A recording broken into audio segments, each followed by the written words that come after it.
What's going on YouTube? It's Oliver Slime here, and I'm here to talk about the Moonlight Merriment gameplay details. Okay, so that just came out about 20 minutes ago, and I figured I'd cover a little bit about it because with the downer about the anniversary rewards, I think we just need a little bit of a pick-me-up. And looking through the rewards briefly, it looks really nice. I mean, it looks really good. To get something more than what I thought we were gonna get, and I'll link my anniversary reward video at the end of this video. But it's, you know, with all the drama that's going on with that, especially with the special stream that was coming out today. Granted, it was about the fan submissions that were put through, and HoYoLab ended up releasing. You know, we got to see some really nice fan material to get some sort of hype about the anniversary. And not to get too deep about it, but honestly the fans are a lot more hyped than Hoyo is, but you know, what can you do?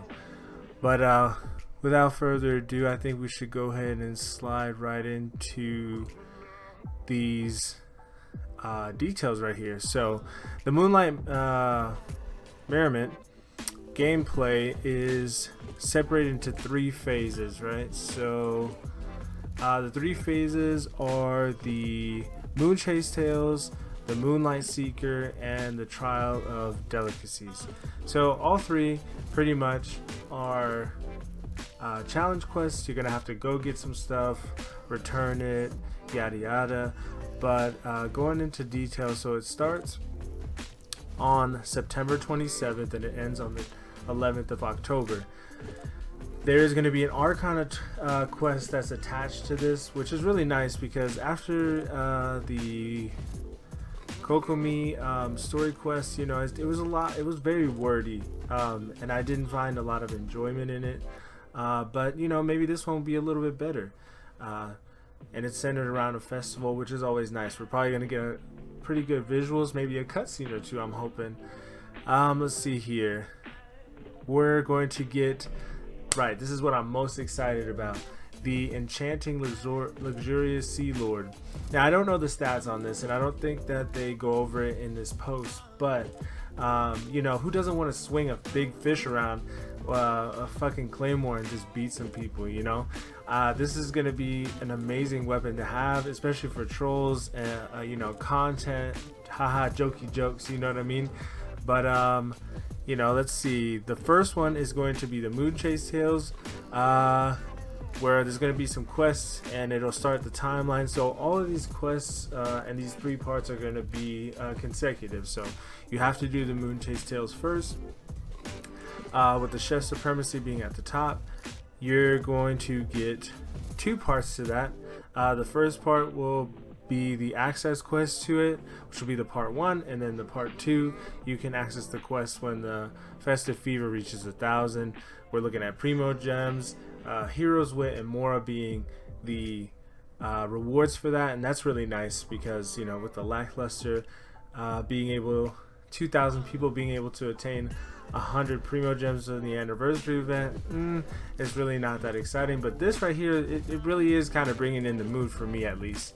Let's see, the Cuisine Machine Test Run, some more rewards. So this will be also a part of part 1, which will be the test run. We're looking at Primogems, Heroes with Mora, and 3 new recipes, which I'm glad for. I really take a lot of fun out of collecting the recipes and just being able to see new foods in the game. I know that's kind of weird, but you know, it's just a new part of the game for me. Well, not new necessarily, but it just gives me a little bit of an edge, you know? Like, it's just, you're not just like cooking the same chicken, you're not just cooking the same items to be able to, you know, replenish your HP. You're able to go and hunt down recipes if you wanted to do that. That could be like a whole piece of content in itself. But the Cuisine Machine Test Run can be completed in co-op mode. It's kind of sad. I like to do a lot of co-op, but you know, it is what it is. So the Moonlight Seeker, which will come after completing part 1, and the many matters of the Moon Chase Festival, travelers will be able to access the Moonlight Secret Challenge, and during that event, upon unlocking the phase of the game, the expedition of the corresponding area in the Moonlight Secret will be open simultaneously. This is where we're going to be able to get the Moon Chase charms and the Miss Moon chest, which will be, I don't know if you can see that, but it's going to be in the Mount Huang area. Let's see. Yeah, and in Stone Forest. They kind of highlight it right here if you can't see it too well, and it looks like it's going to be a screen, an event screen of its own, where it's going to tell us what we have to complete, how much we have to collect, which is kind of nice. It's going step by step. We're going to be able to check our collection progress, especially in the areas that we're in, and then these are also time gated, I believe. And when the collection progress is designated for the area reaches a certain level, you'll be able to obtain the rewards for event exclusive Claymore of the Luxurious Sea Lord, which this is the most important one to me. You can see here it's going to be some Primogems, the Sea Lord himself, the Emperor's Balsam, which will be a refinement material for the Luxurious Sea Lord, and then weapon ascension materials, mystic enchantment ores, and more, which is not bad. I always welcome that, because as a semi free to play, I'm always running out of those materials anyway. So these graphics that HoYoLab is giving, it's really not bad. They're really going step by step with this. You're going to be able to see clues from Leeway Harbor, and then obtain the location of the Moon Chase charms and the Miss Moon chest. So you're going to get those rewards out of going there, and this is a daily thing that you're going to have to do, where you collect the clues from Leeway Harbor. The last part of this is the Trail of Delicacies, which will be the third part, which will come after the part 1, after the Many Matters of Moon Chase Festival, and then you can do the Trail of Delicacies challenge, and you'll be able to unlock this phase in the game with the expedition of the corresponding area, and the Trail of Delicacies will be open simultaneously, so both of these will be open at the same time. Looking real simple right here with these chibi characters. Offer the delicacies for buffs, go defeat the enemies, complete the challenge, and then it gives some details right here. Head to the challenge locations for the following prompts. Okay, so it's going to mark it on the map for us. That's nice. And then we've got here some boss or enemy qualifications. For example, when the champ leader's HP falls under 30%, it will restore a large amount of HP after 10 seconds. This can happen once per challenge. Not too bad. I like a little bit of a challenge. You know, it'll be nice to see some different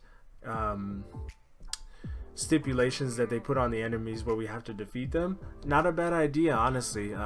Let's see, we've got a amount of opponents. That's nothing new. You know, we're kind of used to that sort of thing. And at the end of the challenge, a wind current will appear. Will help you get to the location of the next challenge more quickly. Okay, so we can challenges back to back. Okay, that's kind of nice. This is looking a little exciting. You know, after completing what was been going on right now up until this point, the content's been kind of dry. So I'm really looking forward to this.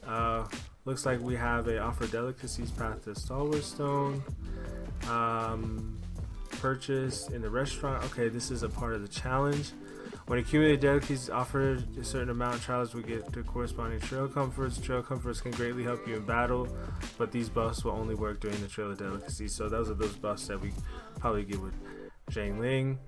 And then these are some of the examples here. You'll obtain a corresponding trail comfort. Let's see, 2 delicacies offered. I'm sure this is, I don't know if this is consistent across the different challenges, but it says here, during the challenge, your own party members will gain 30% attack upon 10 seconds of using elemental burst. Max stacks 4. Stacks have an independent duration. Okay, that's kind of good.